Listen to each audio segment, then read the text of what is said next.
Imagine taking the master valve to a commercial fuel tank, right? Like an underground one. Okay, I'm picturing it. And you just drag it out to a public sidewalk, slap a sticky note on it that says, please don't touch. Yeah, that is a completely terrifying mental image, but honestly, it is effectively what is happening right now across the United States. Exactly. When we talk about major cybersecurity incidents, we typically picture highly complex digital heists, right? Like advanced, persistent threats navigating through layers of cloud infrastructure. Or executing these crazy zero-click exploits. Right. But step into the world of industrial control systems, and the perimeter isn't a sleek data center. It's literally a gas station parking lot. It really forces us to completely reevaluate where enterprise risk actually lives. I mean, the security industry spends billions defending the digital front door, while the physical back door is, quite literally bolted to a concrete wall hiding in plain sight. Welcome to a special edition deep dive. This is a VolShield Threat Intel Security Briefing. Today, we are taking a stack of urgent source material, federal advisories, industry reports, threat intelligence, and unpacking an ongoing critical vulnerability. And even if your daily focus is securing enterprise cloud environments, the mechanics of this threat offer a really profound lesson in how legacy infrastructure collides with modern connectivity. Right, because this specific threat bridges the gap between the cyber and the physical in a way that most theoretical vulnerabilities just never do. So let's get right into the core of it. On June 2, 2026, we saw an unprecedented joint warning from 8 U.S. federal agencies. 8 agencies? That's huge. It's massive. We're talking about CISA, the FBI, the NSA, the Department of Energy, the EPA, the TSA, the Department of Transportation, and the USDA. Yeah, getting 8 distinct agencies, from like Homeland Security all the way to agriculture to co-author a single security document is incredibly rare. It signals that this isn't just an isolated IT issue, it is a systemic infrastructure problem with major cross-sector consequences. Definitely. And the core of the warning is this. Attackers are actively reaching into internet-exposed automatic tank gauges at gas stations and fuel depots across the U.S. Which we will just call ATGs for short. Right, ATGs. And they are remotely executing commands to falsify fuel readings and, critically, to switch off leak alarms. And this activity is ongoing. They are actively manipulating physical safety systems right now. So we are going to explore what these devices are, how attackers are getting in, and the sobering 11-year history behind this exact warning. But let's ground this in the hardware first. To most people, a gas station is just a payment terminal and a pump. What exactly is an ATG? Right. Well, beneath every fuel depot or modern gas station, there are massive underground storage tanks. To monitor the environment inside those tanks, operators use an ATG. The most functional way to conceptualize it is as a combination of a dipstick and a smoke detector. Okay, dipstick and a smoke detector. So it measures volume and it acts as an environmental alarm. Precisely. On the dipstick side, it monitors the liquid level, the temperature, and checks if, water is settling at the bottom of the fuel. But the safety critical function, the smoke detector aspect, is the alarm system. Right. If an underground tank develops a fracture and starts leaking gasoline into the surrounding soil, the ATG is the specific piece of hardware that sounds the alarm and alerts the operator to shut things down. It's a very utilitarian sensor, often just a ruggedized box with a serial toward, relying on very old, very simple protocols to transmit data back to a manager's office. But over the last decade, convenience won out over architecture, didn't it? Oh, absolutely. Regional managers wanted to check fuel levels from their laptops or phones without actually driving to the station. So local contractors plugged these serial boxes into network adapters, which ultimately exposed them directly to the public internet. Yeah, they took hardware engineered for a closed, physically secure environment and dropped it onto the global web without altering its fundamental security model at all. So I do want to push back on the Hollywood threat model here, just to keep us grounded. Because people hear hackers and gas stations and think action movie. If this is fundamentally a monitoring gauge, can an attacker actually use it to cause a kinetic event?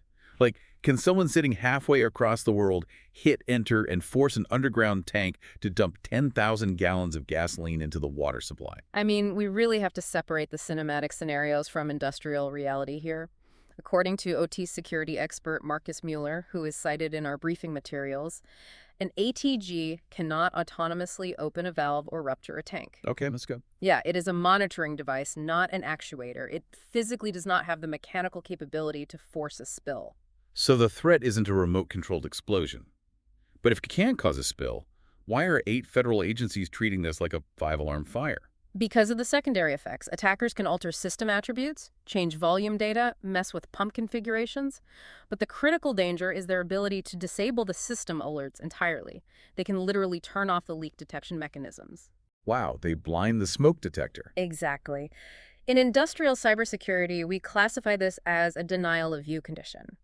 If the attackers blind the system, a slow, natural leak might begin underground. Say a pipe seal degrades or a valve cracks. Right, normal wear and tear. Exactly. But because the ATG has been compromised, the operator's dashboard still shows a green light. They get 0 alarms.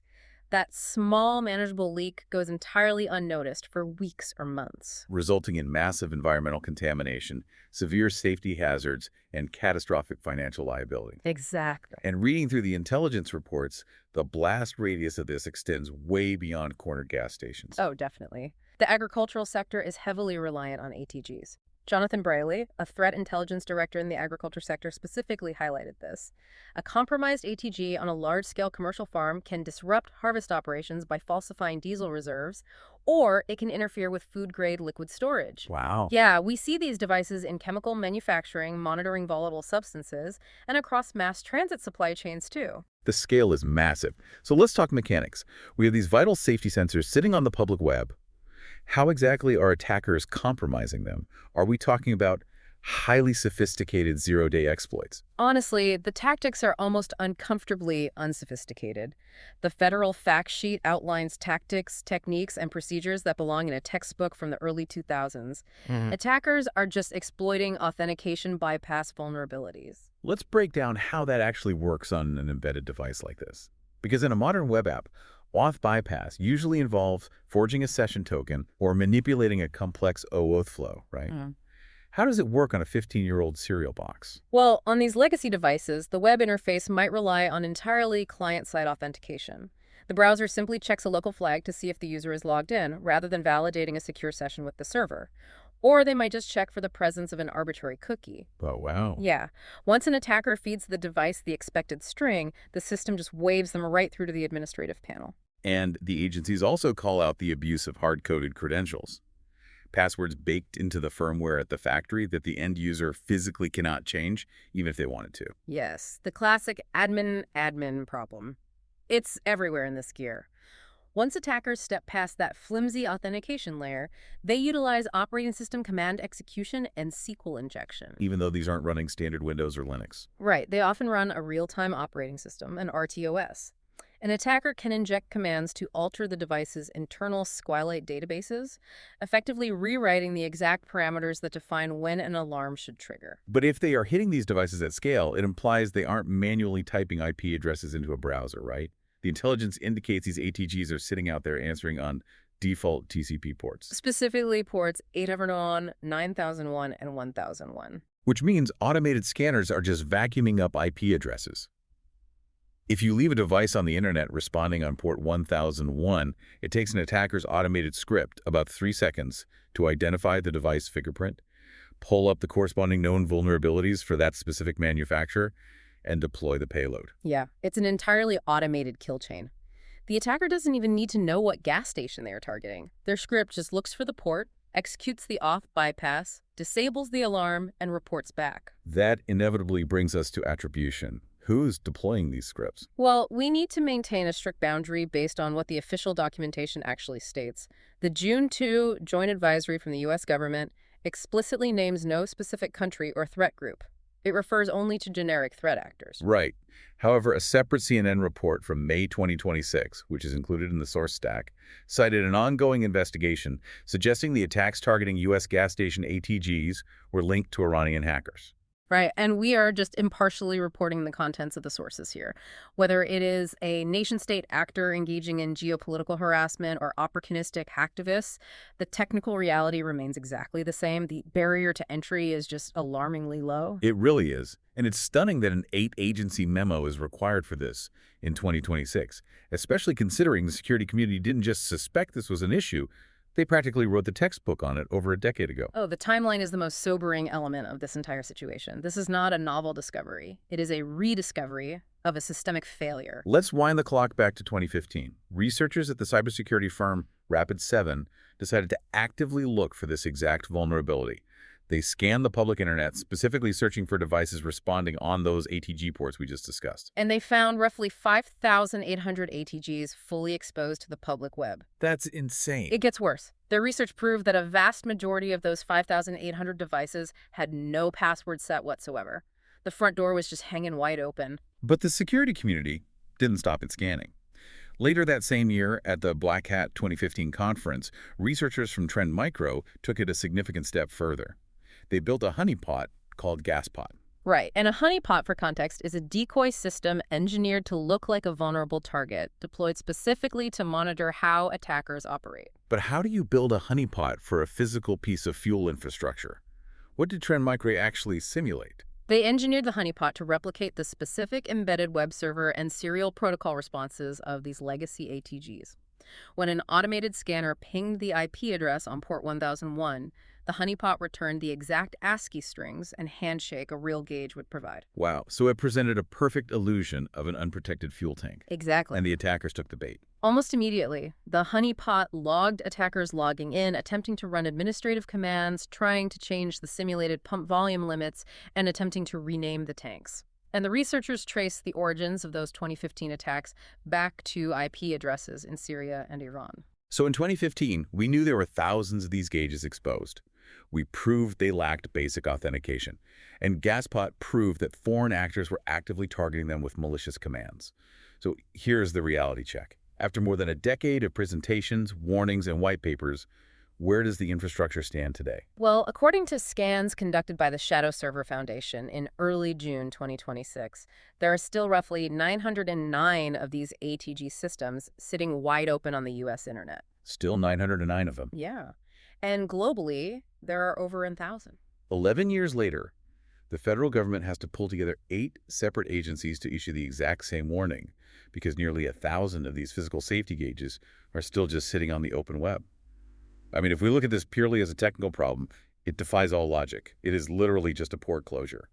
But obviously, this isn't a technical problem, it's an organizational one. It really is. It is a perfect case study in the fundamental friction between IT, information technology, and OT, operational technology. We have to understand the engineering mindset of the era when these gauges were built. Right.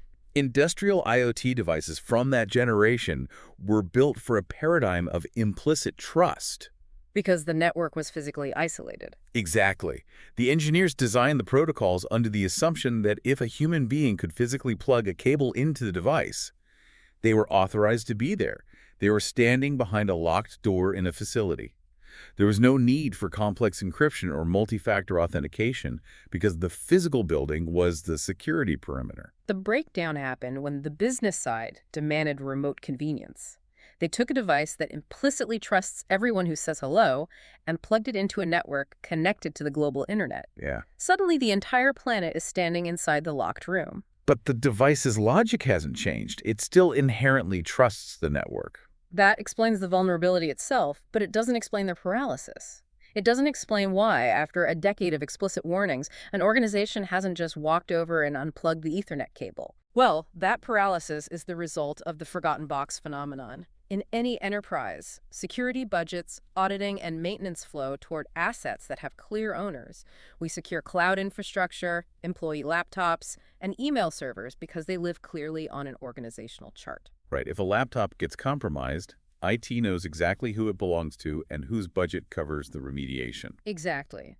But the ATG falls right into the organizational gap. Think about its life cycle. It's a mechanical gauge installed by a fuel contractor 15 years ago.